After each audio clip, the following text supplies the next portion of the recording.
तो आइए स्टार्ट करते हैं।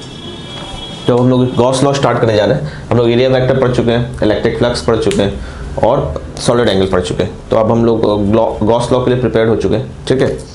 तो आइए गॉस लॉ देखते हैं क्या ये भाई साहब क्या कहते हैं, ठीक है। तो इनका क्या नाम था, इलेक्ट्रिक फ्लक्स को बताने की कोशिश किया था इन्होंने, ठीक है, कि इलेक्ट्रिक फ्लक्स कैसे हम निकाल सकते हैं इनके अकॉर्डिंग कि अगर कोई क्लोज्ड 3D सरफेस है, ठीक है, समझ बात को, चाहे आप रियल हो चाहे हाइपोथेटिकल हो। हाइपोथेटिकल क्लोज्ड 3D सरफेस को उन्होंने गॉसियन सरफेस माना था, ठीक है। तो अगर कोई क्लोज्ड 3D सरफेस है उसके अंदर अगर कोई चार्जेस है Q1 माइनस Q2 Q3, तो इस 3D सरफेस से, ठीक है, ये गॉसियन सरफेस उन्होंने कहा था इसको,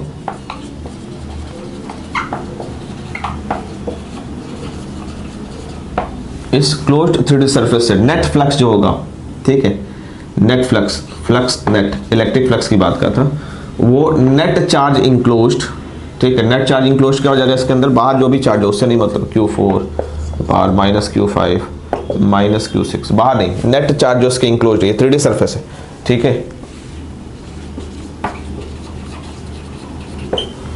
तो क्लोज्ड है तो नेट चार्ज इंक्लोज्ड होगा, नेट चार्ज इंक्लोज क्या हो जाएगा Q1 minus Q2 plus Q3, ठीक है, अपॉन परमिटिविटी यानी चार्ज इंक्लोज्ड, ठीक है, net charge enclosed upon permittivity of the medium.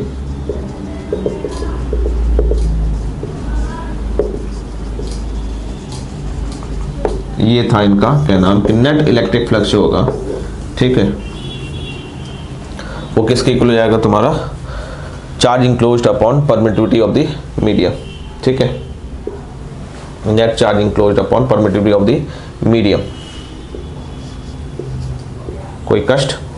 तो आइए लिख लिया जाए कि अकॉर्डिंग टू द लॉ, ठीक है, net electric flux through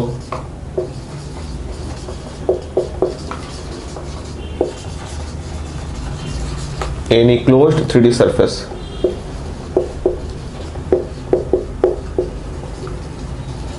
is equals to charge enclosed upon net charge enclosed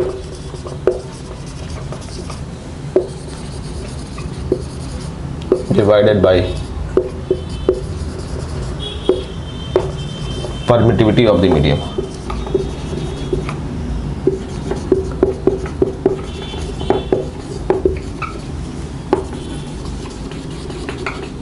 ठीक है, फ्लक्स नेट क्या होता है, किसी क्लोज्ड के लिए हो जाएगा, यहाँ पे ऐसे बन जाएगा E डॉट ds, हम लोग जानते ही हैं, is equal to charge net enclosed, ये इंक्लोज्ड की बात कर रहे हैं, ठीक है, अपॉन परमिटिविटी।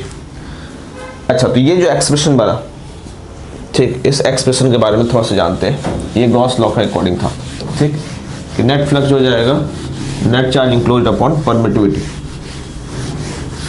ठीक है। डायमेंशनली ये स्टेटमेंट भी करेक्ट है। अब यहां पे देखो, ये ऐसे जो बनाया गया है ये क्लोज्ड 3D सरफेस के लिए बनाया गया है, ठीक है, E डॉट ds क्लियर है, is equal to charge enclosed upon permittivity, ठीक है। अब यहां देखो ये इलेक्ट्रिक फील्ड, ठीक, अब जैसे ये ds का मतलब क्या है कि कोई भी ऐसे 3D सरफेस है, अंदर कोई चार्ज जो भी है, तो यहाँ पे जो छोटा सा होगा, ठीक है, उसको ds लिया गया कि एरिया वेक्टर जो होगा वो ds, ठीक है। और यहीं पे जो इलेक्ट्रिक फील्ड होगा, ठीक है, तो वो क्या होगा, उन्हीं का डॉट प्रोडक्ट जो होगा, क्योंकि हम लोग फ्लक्स हमेशा जानते हैं कि फ्लक्स d फाई किसी भी पॉइंट पे क्या हो जाएगा, d फाई की वैल्यू नेट, यहाँ पे नेट डॉट ds। तो ध्यान दीजिएगा ये जो E है वो नेट है, ठीक है, नेट मतलब due to all charges whether inside, ठीक है, और कोई चार्ज आउटसाइड है, नेट चार्ज आउटसाइड, तो ये ड्यू टू ऑल चार्जेस है, तो ये E जो है वो ड्यू टू ऑल चार्जेस, ठीक है, ये ध्यान दीजिएगा। कभी बहुत पहले बहुत एक ऑब्जेक्टिव में आया हुआ है कि ये E क्या है, due to all charges only inside outside, due to all charges inside plus outside, ठीक है, नेट है। कहीं भी अगर हमको निकालो तो नेट इलेक्ट्रिक फील्ड चाहिए ना यहाँ पे, तो नेट इलेक्ट्रिक फील्ड सारे चार्जेस के वजह से होगा ना यहाँ पे, तो ई डॉट डी एस करेंगे तभी तो उस डी फाई निकल पाएगा। ये बेसिकली डी फाई है, ठीक है, बेसिकली ये क्या है, डी फाई है। तो डी फाई किसी पॉइंट पर अगर हमको निकालना हो किसी स्मॉल इनफाइनेटली स्मॉल एरिया के लिए, किसी इनफाइनेटली स्मॉल एरिया के लिए, ये इनफाइनेटली स्मॉल एरिया है, इसके लिए अगर हमको डी फाई निकालना होगा तो पक्का है कि वहां पे जो ई होगा, ठीक है, वो नेट होना चाहिए ड्यू टू ऑल चार्जेस उसके सराउंडिंग में। कोई भी ऐसा इनफाइनेटली स्मॉल एरिया है तो जितने भी वहां पे इलेक्ट्रिक फील्ड होगा नेट, तो ये इलेक्ट्रिक फील्ड होगा डी फाई ऐसे जाएगा ds एरिया वेक्टर, तो ये नेट इलेक्ट्रिक फील्ड होगा ड्यू टू जितने भी चार्जेस यहाँ पे भरे पड़े। तो जितने भी चार्जेस, इस डिफाई को नहीं मतलब है क्लोज्ड इनक्लोज्ड, ये तो बहुत छोटा सा है ना, इसको क्या पता इधर का चार्ज हो चाहे बाहर का, ये डिफाई है तो यहाँ का कोई चार्ज हो यहाँ का चार्ज हो, इसके लिए तो कोई मतलब ही नहीं है। इसके लिए सारे चार्जेस क्या है, मतलब सराउंडिंग ही है, इंक्लोज्ड और मतलब कि इनसाइड और आउटसाइड का कोई मतलब ही नहीं। इसके लिए तो सारे चार्ज क्या है, सराउंडिंग है। तो जितने भी नेट चार्जेस आसपास के वहाँ पे जो इलेक्ट्रिक फील्ड क्रिएट करे आसपास या दूर जो भी, ठीक है, तो ये नेट इलेक्ट्रिक फील्ड है, ठीक है, due to all charges inside plus outside, ध्यान दीजिएगा, इनसाइड एंड आउटसाइड सारे चार्जेस की वजह से।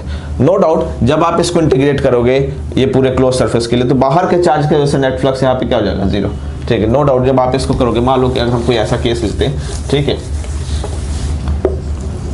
कि अगर मान लो यहाँ पे चार्ज Q1 है, यहाँ माइनस Q2 है, यहाँ माइनस Q3 है, बाहर कोई Q4 है, माइनस Q5 है, यहाँ Q6 है, ठीक है। अगर हमको यहाँ पे डी फाई लेते हैं, ठीक है, कि एरिया यहाँ पे डी फाई और इलेक्ट्रिक फील्ड यहाँ लेते हैं, तो net electric field due to all charges है, तो यहाँ पे जो हो जाएगा ये क्लोज सरफेस के लिए d phi dot charge enclose क्या हो जाएगा, minus Q3 minus Q2 by permittivity. अब ये जो E होगा ये ड्यू टू ऑल चार्जेस है, E1 प्लस E2 कितने चार्जेस हैं, 6 चार्जेस मान लो, E3 प्लस E4 सबका वेक्टर सम है, सुपरपोजिशन प्रिंसिपल फॉलो करेगा तो वेक्टर सम सबका ले लेना पड़ेगा डॉट ds, ठीक है, इसका to charge enclosed upon epsilon, ठीक है। अब जब आप इसको बारी बारी आप सबको इंटीग्रेट करोगे, ठीक,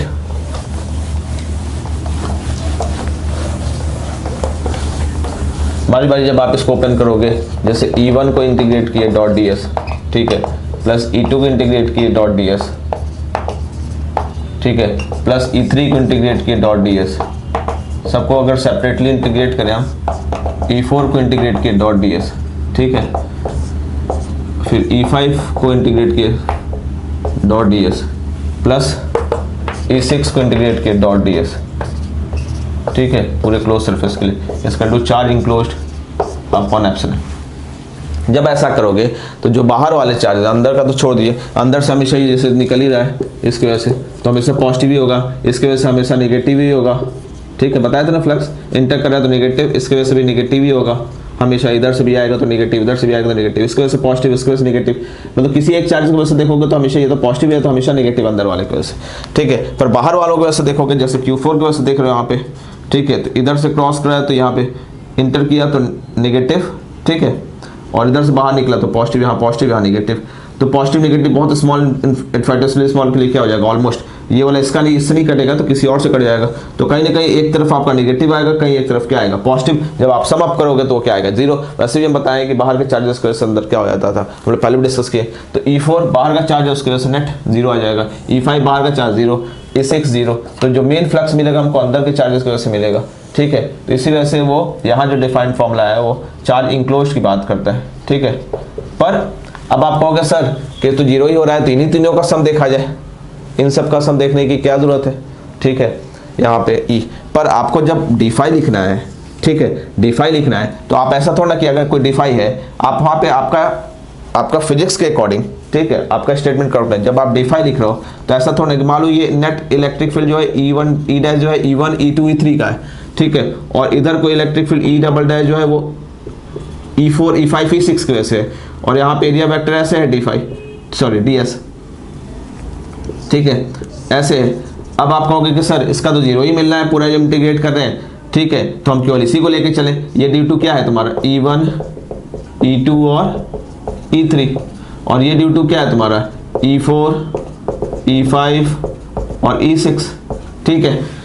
तो आप कहोगे सर इनका तो जब हम इंटीग्रेट करेंगे तो इनका तो जीरो ही हो जाना है, तो केवल इसी को लेके चले, यानी हम E डॉट ds की जगह, ठीक है, केवल E डैश डॉट ds लेके चले, ठीक, क्लोज।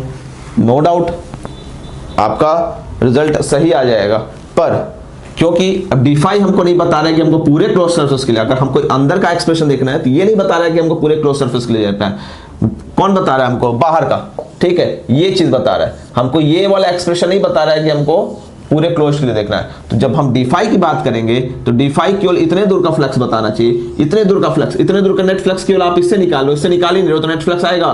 केवल आप ई डैश से निकालो, ई डबल डैश से नहीं निकालो, तो क्या यहाँ ये जो डी फाई है नेट फ्लक्स है, ये क्या नेट फ्लक्स सही है? अगर हम लोग केवल ई डैश को लेंगे तो, जब तक दोनों को नहीं लेंगे तो ये जो डी फाई होगा सही नहीं होगा। तो दोनों को लेने के लिए दोनों का रिजल्टेंट चाहिए, यानी पूरे का रिजल्टेंट चाहिए। तो हमको डी फाई सही लिखना है। ये जो हम डी फाई लिख रहे हैं ये अभी सही है नहीं सही है? कौन सा सही है? ये सही है, क्योंकि इसमें दोनों है, ई डैश है और ई डबल डैश है। ठीक, आप केवल ई डैश लोगे तो पार्शियली डी फाई का नेट फ्लक्स नहीं आ रहा है। ठीक है, नो डाउट आप जब पूरे कर्व सरफेस के लिए इंटीग्रेट करोगे तो नो डाउट आपका रिजल्ट तो इसी से आ जाना है। ठीक है, रिजल्ट सही हो सकता है, ठीक है, पर आपका एक्सप्रेशन सही नहीं होगा, क्योंकि डी फाई नेट आप जब लिख रहे हो तो डी फाई ये नेट है ही नहीं, ये पार्ट से पार्ट है। ठीक है, ये पार्ट मतलब पार्ट है उसका, नेट डी फाई ये है। ठीक है, ये पूरा कंप्लीट डी फाई नहीं है। ठीक, ये नेट डी फाई है। तो आप कंप्लीट अगर आपको लिखना है, नो डाउट अब इंटीग्रेट हमको लिखने में क्या जाना है, जब हमको डिफाइन नेट चाहिए तो डिफाइन नेट का एक्सप्रेशन ये है, ये नेट का एक्सप्रेशन नहीं है। ठीक है, इसीलिए जो इलेक्ट्रिक फील्ड वहां इंडिकेट हो रहा है ये ध्यान दीजिएगा, ये ड्यू टू ऑल चार्जेस है, क्योंकि नेट डिफाई चाहिए हमको। क्या चाहिए? नेट वहां पे नेट इलेक्ट्रिक फील्ड, यानी ये E1 E2 E3 की वजह से है, ये E4 E5 E6 की वजह से है, तो हमको नेट चाहिए, तो दोनों का रिजल्टेंट चाहिए, तभी हम यहाँ पे नेट जो डिफाई अगर निकालना होगा तो हम बता पाएंगे। ये जो डिफाई बता रहा है इस पॉइंट का नेट बता रहा है। ठीक है, ध्यान दीजिएगा, अगर आप ये लिखोगे तो नेट नहीं बताएगा इसका डिफाई, केवल इसके वजह से बताएगा, इसका तो अभी बचेगा अभी। ठीक है, किसी स्मॉल इनफाइनेटली स्मॉल एरिया के लिए थोड़ा जीरो हो रहा है। ये जब आप इंटीग्रेट करोगे, ये जो पूरा क्लोज, अगर हम क्लोज हटा दे तो ये जीरो नहीं होगा, अगर हम इसको क्लोज करेंगे तब ये जीरो होगा बाहर के चार्जेस की वजह से। ठीक है, तो ध्यान देखिएगा, क्योंकि हमको डिफाई लिखना है, ये डिफाई नेट है तो नेट इलेक्ट्रिक फील्ड। क्लियर है? चलिए अब इसको ये रखते हैं, बाकी सारी प्रॉपर्टीज हम लोग नेक्स्ट लेक्चर में देखेंगे। Till then stay connected, thank you.